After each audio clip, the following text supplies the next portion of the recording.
पतीची हत्या घडवून आणल्याची घटना घडलीय। प्रियकराच्या मदतीने पतीची धारदार शस्त्राने हत्या केलीय। तसंच पोलिसांची दिशाभूल करण्यासाठी हा चोरीचा प्रकार असल्याचं भासवण्यात आलं। पुण्यातल्या कर्वेनगर परिसरात श्रीमान सोसायटीत शुक्रवारी मध्यरात्री 1च्या सुमारास ही घटना घडली। यावर मिळालेली माहिती अशी की राहुल पंढरीनाथ निवगुणे असं खून झालेल्या व्यक्तीचं नाव आहे।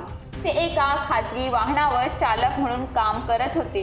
रात्री 1 वाजता घराचा दरवाजा अज्ञातांनी वाजवल्यानंतर राहुल यांनी दार उघडलं तेव्हा अचानक घरात घुसून हल्लेखोरांनी सपासप वार केले। राहुल यांनी आरडाओरड करताच त्यांच्या 3 मुली आणि पत्नी दरवाजाजवळ पोहोचल्या।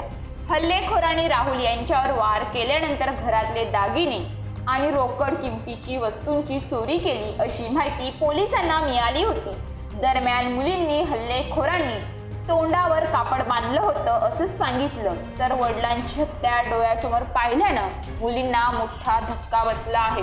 पोलिसांनी जेव्हा राहुल यांच्या पत्नीकडे चौकशी केली तेव्हा घातपातचा संशय आला।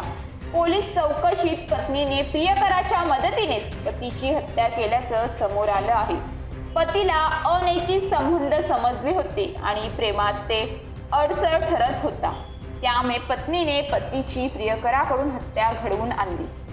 पत्नी आणि मुली पोहोचण्यापर्यंत आरोपीने राहुल यांच्यावर सपासप वार केले। ते रक्ताच्या थारोळ्यात पडले।